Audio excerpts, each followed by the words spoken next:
Hello students, तो आज हम पढ़ेंगे वर्ब। तो आपका स्वागत है मेरे चैनल पे लर्न इंग्लिश विद मनीषा। तो चलिए स्टार्ट करते हैं। वर्ब वर्ब किसे कहते हैं? वर्ब का मतलब होता है क्रिया। ठीक है, अब पढ़ेंगे हम वर्ब का डेफिनेशन कि क्या होता है वर्ब। तो चलिए स्टार्ट करते हैं।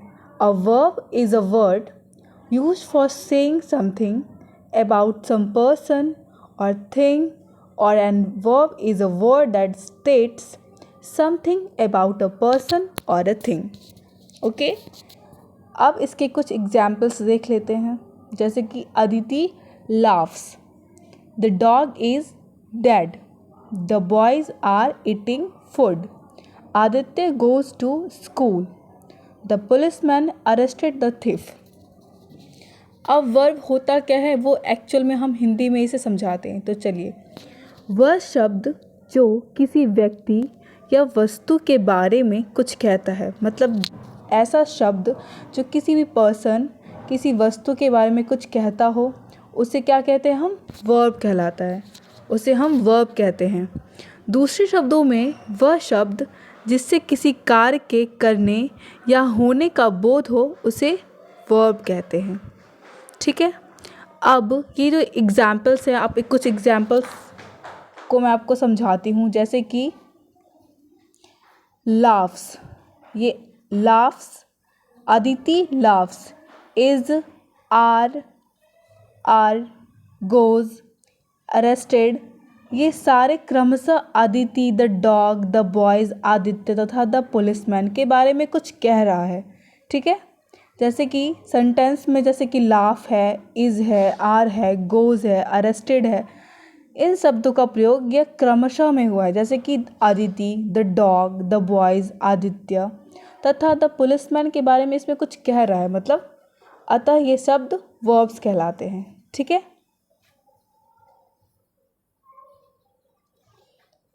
अ वर्ब में टेल्स अस। ठीक है, अब ये पढ़ते हैं, ये क्या होता है। What a person or thing does, जैसे Ramita sings, boys run quickly, एक आदमी क्या करता है। अब उसके कुछ एग्जाम्पल्स, जैसे रमिता जो है वो गाती है, बॉयज़ रन क्विकली, लड़के जो हैं वो दौड़ते हैं। अब सेकेंड एग्जाम्पल की तरफ देखिए, What is done to a person or thing, अब किसी आदमी के द्वारा क्या किया गया है। The chair is broken, अब ये चेयर जो टूटा है वो ऐसे अपने आप तो टूटेगा नहीं, तो ये किसी के द्वारा तोड़ा गया है। ठीक है, विनय इज पनिश्ड, अब विनय जो पनिश्ड हुआ है उसको किसने पनिश्ड किया है? टीचर ने। क्या होगा? तो यहाँ पे यही बता रहा है कि what is done to a person or thing.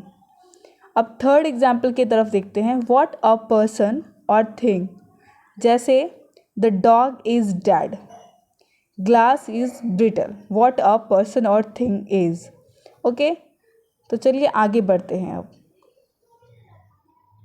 Kinds of verbs. ठीक है, वर्ब्स कितने प्रकार के होते हैं, क्रिया जो है वो कितने प्रकार के होते हैं। हम सबको पता है कि क्रिया दो प्रकार के होते हैं। पहला जो होता है वो ट्रांजिटिव वर्ब होता है और दूसरा इनट्रांजिटिव वर्ब। ट्रांजिटिव वर्ब का मतलब होता है सकर्मक क्रिया, इनट्रांजिटिव वर्ब का मतलब होता है अकर्मक क्रिया। ठीक है, तो चलिए ट्रांजिटिव वर्ब को पढ़ते हैं। Transitive verb, a verb which requires an object after it to complete its sense is called a transitive verb. जो अपना अर्थ स्पष्ट करने के लिए ऑब्जेक्ट लेता है वो ट्रांजिटिव वर्ब कहलाता है। ठीक है, जैसे कि वह वर्ब जो अपना अर्थ स्पष्ट करने के लिए ऑब्जेक्ट लेता है। कोई एक सेंटेंस है, ठीक है, वो वर्ब है, वो अपना मीनिंग कंप्लीट करने के लिए जो ऑब्जेक्ट लेता है उसे हम क्या बोलते हैं? ट्रांजिटिव वर्ब कहते हैं। अर्थात वह वर्ब जो ऑब्जेक्ट के बिना अपना अर्थ स्पष्ट नहीं कर पाता। जैसे कि एग्जाम्पल देखते हैं। Example number 1, the man killed a snake, अब आदमी जो है वो क्या कर रहा है? उसने सांप को मारा। The boy open the window, Aditi made a doll. ठीक है, अब इसमें अब एग्जाम्पल को देखिए ध्यान से। इन सेंटेंस में वर्ब किल्ड, ओपन, मेड के बाद ऑब्जेक्ट क्रमशः एक स्नैक जैसे कि द विंडो तथा अ डॉल का प्रयोग हुआ है कि हम सभी को पता है। जो प्रयुक्त वर्ब्स किल, ओपन, मेड का अर्थ स्पष्ट कर रहा है, अतः ये ट्रांजिटिव वर्ब कहलाता है। इससे पहले भी हमने क्या पढ़ा था कि वर्ब क्या होता है, क्या क्लैरिफाई करता है, जैसे कि जो अपना अर्थ स्पष्ट करने के लिए ऑब्जेक्ट लेता है। तो same as it is example से हम समझते हैं कि the man killed a snake, जैसे the boy open the window, Aditi made a doll. ठीक है, इसमें किल्ड, ओपन, मेड अर्थ स्पष्ट कर रहा है, अतः ये ट्रांजिटिव वर्ब कहलाता है। ठीक है, सकर्मक क्रिया कहलाता है। अब हम पढ़ेंगे इनट्रांजिटिव वर्ब। इनट्रांजिटिव वर्ब क्या होता है? A verb which does not require an object to complete its sense but make good sense by itself is called intransitive verb। ठीक है, वह वर्ब जो अपना अर्थ स्पष्ट करने के लिए ऑब्जेक्ट नहीं लेता हो उसे हम क्या बोलेंगे? इनट्रांजिटिव वर्ब कहते हैं, मतलब इनट्रांजिटिव वर्ब बोलेंगे। ट्रांजिटिव वर्ब में हमने क्या बोला था कि वह वर्ब जो अपना अर्थ स्पष्ट करने के लिए ऑब्जेक्ट लेता हो, और इनट्रांजिटिव वर्ब में जो अपना अर्थ स्पष्ट करने के लिए ऑब्जेक्ट नहीं लेता है उसे हम क्या बोलेंगे? इनट्रांजिटिव वर्ब कहते हैं।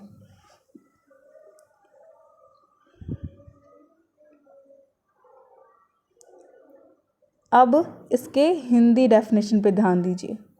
अर्थात वह वर्ब जो ऑब्जेक्ट के बिना अपना अर्थ स्पष्ट करता है उसे हम इनट्रांजिटिव वर्ब कहते हैं, मतलब अकर्मक क्रिया कहते हैं। जैसे कि इसके एग्जाम्पल्स हैं the man died, example number 2 the girl smiled, the sun science.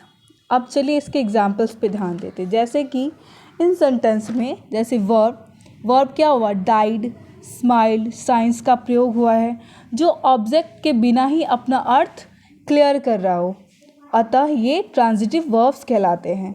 ठीक है, अब हम कुछ पढ़ेंगे, कुछ फैक्ट पढ़ेंगे जो वर्ब से रिलेटेड हो।